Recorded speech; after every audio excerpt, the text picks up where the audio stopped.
പാലേരി മാണിക്യം എന്ന സിനിമയുടെ ഓഡിഷനെത്തിയപ്പോൾ സംവിധായകൻ രഞ്ജിത്തിൽ നിന്ന് പീഡനശ്രമമുണ്ടായെന്ന ബംഗാളി നടി ശ്രീലേഖ മിത്രയുടെ ആരോപണം തള്ളി സംവിധായകൻ രഞ്ജിത്ത്. കൊച്ചിയിലെ തന്റെ ഫ്ളാറ്റിൽ വെച്ച് അസോസിയേറ്റ് ഡയറക്ടർ ശങ്കർ രാമകൃഷ്ണനും 2 അസിസ്റ്റൻസിനുമൊപ്പമാണ് നടിയെ കണ്ടത്. സിനിമയിൽ റോളില്ലെന്ന് നടിയെ അറിയിച്ചപ്പോൾ ദേഷ്യത്തോടെയാണ് ശങ്കർ രാമകൃഷ്ണനോട് നടി സംസാരിച്ചത്. അവർ എവിടെ പരാതിപ്പെട്ടാലും എൻ്റെ ഭാഗവും കേൾക്കുമല്ലോ, എനിക്ക് പറയാനുള്ളത് താൻ അവിടെ പറയുമെന്നും രഞ്ജിത്ത് 24-നോട് പറഞ്ഞു. ഈ ആരോപണം ഉന്നയിച്ചെന്ന് പറയുന്ന ശ്രീലേഖ മിത്ര, ഇവർ 2009 ഞാൻ പാലേരി മാണിക്യം സിനിമയ്ക്കുണ്ട് തയ്യാറെടുപ്പുകൾ നടത്തുന്ന കാലത്ത്, അതിനകത്ത് ആ സിനിമ കണ്ടിട്ടുള്ള ചിലപ്പോൾ നിങ്ങൾക്കറിയാം, 2 സ്ത്രീ കഥാപാത്രങ്ങൾ ഒരു ശരീരത്തിനെ കുറിച്ചൊന്നും കോൺഷ്യസ് അല്ലാതെ, അതിനകത്താണെങ്കിൽ ഒരു മാണിക്യം എന്ന ക്യാരക്ടർ ചെയ്യുന്ന വളരെ സജസ്റ്റീവായിട്ടാണ് പ്ലാൻ ചെയ്തെങ്കിലും ഒരു റേപ്പ് സീൻ അങ്ങനെയുണ്ട്. പിന്നെ ചീരുവിൻ്റെയൊക്കെ ഒരു ബോഡി ലാംഗ്വേജും വേഷവും. അപ്പോൾ ചീരു എൻ്റെ മനസ്സിൽ ശ്വേത മേനോൻ എന്നുള്ളൊരു ഏതാണ്ട് തീരുമാനം ഉണ്ടായിരുന്നു. ഇനി കുറെ കൂടെ ബെറ്റർ ചോയ്സ് കിട്ടുമെങ്കിൽ ഏത് സിനിമ ഫിലിം മേക്കറും ആലോചിക്കുമല്ലോ.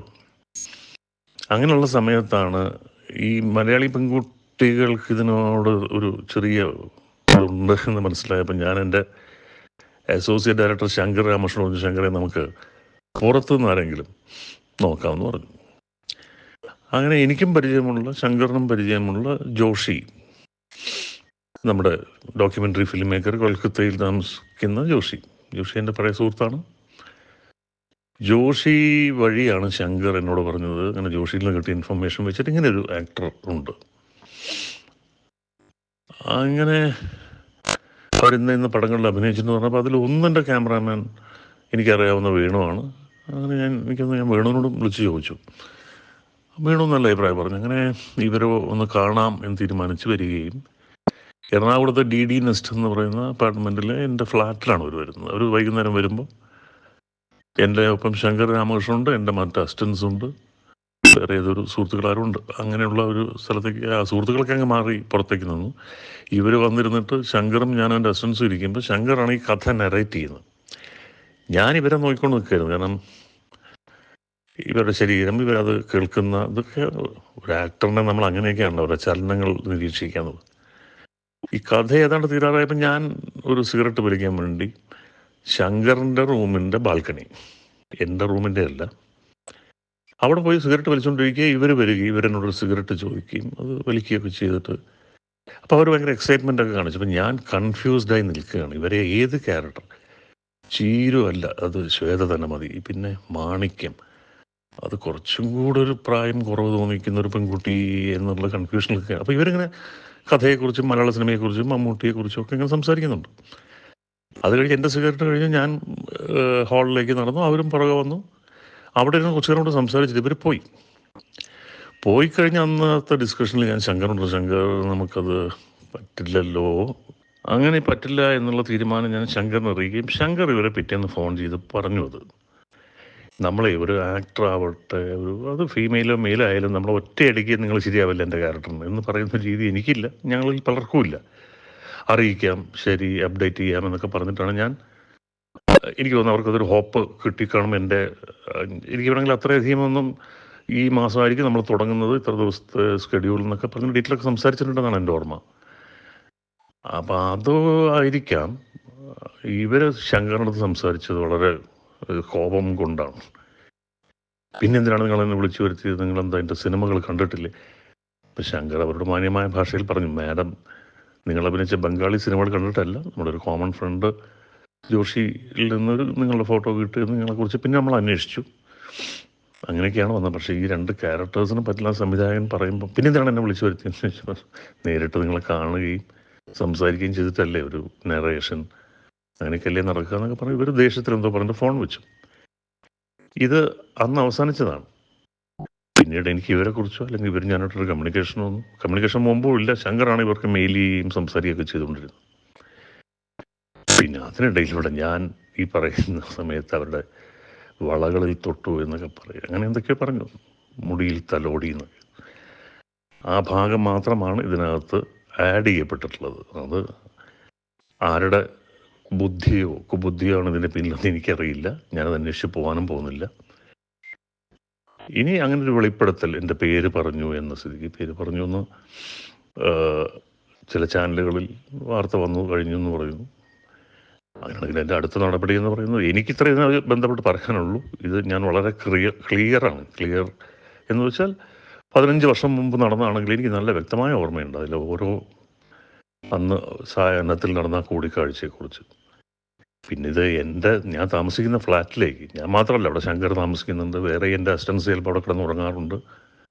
അല്ലാതൊരു ഹോട്ടൽ മുറിയിലേക്ക് വിളിച്ചു വരുത്തിയിട്ട് ഒന്നുമല്ല, അതിൻ്റെ ഓപ്പണായിട്ടുള്ള ഒരു സ്ഥലത്ത് നിന്നുകൊണ്ട് സംസാരിച്ച് പിരിഞ്ഞതാണത്.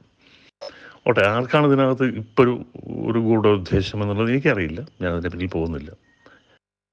ഇതുമായി ബന്ധപ്പെട്ട് എനിക്ക് കൂടുതൽ ചർച്ച ചെയ്യാനും മറ്റ് പല മാധ്യമ സുഹൃത്തുക്കളെന്നെ വിളിക്കുന്നുണ്ട്. പക്ഷേ എനിക്കിങ്ങനെ ഈ പറഞ്ഞത് വീണ്ടും റിപ്പീറ്റ് ചെയ്യാൻ താല്പര്യമില്ല. നോക്കട്ടെ ഇനിയിപ്പോൾ എന്താണ്, ഇനിയിപ്പോൾ അവർ അതുമായി എത്ര ദൂരം മുന്നോട്ട് പോകുമെന്ന് നോക്കാം. അത് അവിടെ എന്നെയും കേൾക്കാനൊരു അവസരം ഉണ്ടാവുമല്ലോ, അവർ എവിടെ പരാതിപ്പെട്ടാലും. എനിക്ക് പറയാനുള്ളത് ഞാൻ പറയുകയും ചെയ്യും. ശ്രീകാന്ത് ചേരുന്നുണ്ട് കൂടുതൽ വിവരങ്ങളുമായി കൊച്ചിയിൽ നിന്ന്. ശ്രീകാന്ത്, ശ്രീലേഖ മിത്രയുടെ വെളിപ്പെടുത്തൽ പൂർണ്ണമായി തള്ളുന്നു സംവിധായകൻ രഞ്ജിത്ത്. അങ്ങനെ ഒരു സംഭവമേ ഉണ്ടായിട്ടില്ല, ഈ വെളിപ്പെടുത്തൽ പറയുന്നത് പോലെ ഒരു സംഭവമേ ഉണ്ടായിട്ടില്ല എന്ന് അദ്ദേഹം വിശദീകരിക്കുന്നു. നിയമ നടപടിയുമായി അവർ മുന്നോട്ട് പോവുകയാണെങ്കിൽ അത് ഏതറ്റം വരെ പോകും എന്ന് നോക്കി തനിക്ക് പറയാനുള്ള ആ വേദിയിൽ താൻ ആ അവസരം ഉപയോഗപ്പെടുത്തുമെന്നാണ് അദ്ദേഹം വിശദീകരിക്കുന്നത്. എന്താണ് അദ്ദേഹം ചൂണ്ടിക്കാട്ടുന്നത്? ഈ വലിയ വിവാദമായി ഇത് രൂപപ്പെട്ടിരിക്കുന്ന ഒരു പശ്ചാത്തലമുണ്ട്. ചലച്ചിത്ര അക്കാദമി ചെയർമാൻ സ്ഥാനം രഞ്ജിത്ത് രാജിവെക്കണമെന്നുള്ള ആവശ്യം ഇതിനോടകം തന്നെ കോൺഗ്രസ് ഉയർത്തിക്കഴിഞ്ഞു. അതിനിടയിൽ അദ്ദേഹത്തിൻ്റെ വിശദീകരണം എങ്ങനെ, ശ്രീകാന്ത്? റിജിത്ത്, ഇത് 2009 പാലേരി മാണിക്യം എന്ന സിനിമ അത് ആലോചനയിലുള്ള സമയത്ത് നടന്ന ഒരു സംഭവം എന്ന രീതിയിലാണ് അദ്ദേഹം അവതരിപ്പിക്കുന്നത്. ഈ ബംഗാളി നടിയെ വിളിക്കുന്നത് തന്നെ ശങ്കർ രാമകൃഷ്ണൻ എന്ന അദ്ദേഹത്തിൻ്റെ അസോസിയേറ്റ് ഡയറക്ടർ ആയിരുന്നു അന്ന്. അദ്ദേഹം നടൻ കൂടിയാണ്. അദ്ദേഹത്തിൻ്റെ ഒരു സുഹൃത്ത് ജോഷി എന്ന ഡോക്യുമെൻ്ററി സംവിധായകൻ വഴി ബന്ധപ്പെടുന്നു.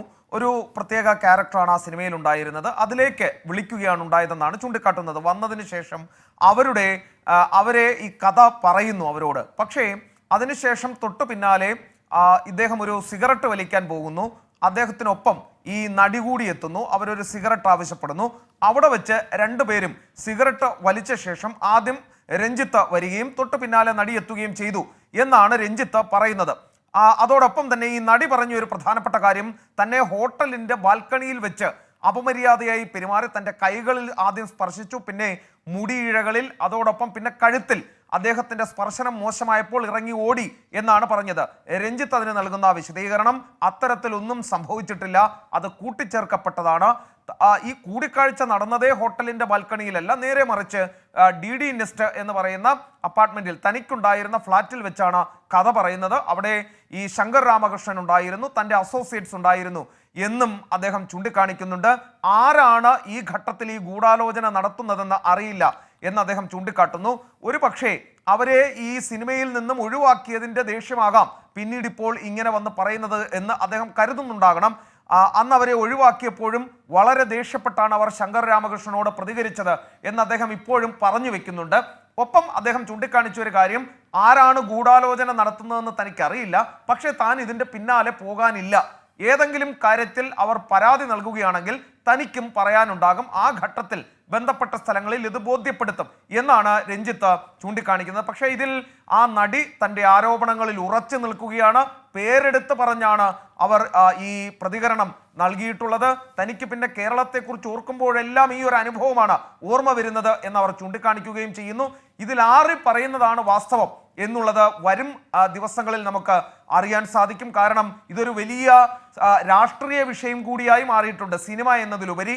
കാരണം ഇത് ചലച്ചിത്ര അക്കാദമിയുടെ തലപ്പത്തിരിക്കുന്ന വ്യക്തി കൂടിയാണ് രഞ്ജിത്ത്. ആ പശ്ചാത്തലത്തിലാണ് ഇതൊരു രാഷ്ട്രീയ വിഷയമാകുന്നത്. കെ സുധാകരൻ രാജി ആവശ്യപ്പെട്ട് രംഗത്ത് വന്നു കഴിഞ്ഞു രഞ്ജിത്തിന്റെ. അതോടൊപ്പം യൂത്ത് കോൺഗ്രസ് രാജി ആവശ്യപ്പെട്ടിട്ടുണ്ട് രഞ്ജിത്തിന്റെ. വരും ദിവസങ്ങളിൽ ഈ രാജി സമ്മർദ്ദം ശക്തമാവുകയും സമരങ്ങളിലേക്ക് ഒരുപക്ഷെ യുവജന സംഘടനകൾ പോയേക്കാനും സാധ്യതയുണ്ട്. ഈ പശ്ചാത്തലത്തിൽ ഇതൊരു സിനിമയ്ക്കുള്ളിലെ പ്രശ്നം എന്നതിനപ്പുറം നേരെ മറിച്ച് ഇതൊരു രാഷ്ട്രീയ വിഷയം എന്ന രീതിയിൽ കൂടി ആകാൻ പോവുകയാണ്. അതാണ് ഇതിനെ ഏറ്റവും ശ്രദ്ധേയമാക്കുന്നത്. നേരത്തെ ചില പ്രമുഖരായ ആളുകൾ ഉണ്ട് എന്നതിനപ്പുറം പരസ്യമായി പേര് പറഞ്ഞ് ഒരാൾ രംഗത്ത് വന്നിരുന്നില്ല. ഇതാദ്യമായി പേര് പറഞ്ഞുകൊണ്ട് ഒരാൾ രംഗത്തേക്ക് വരുന്നു.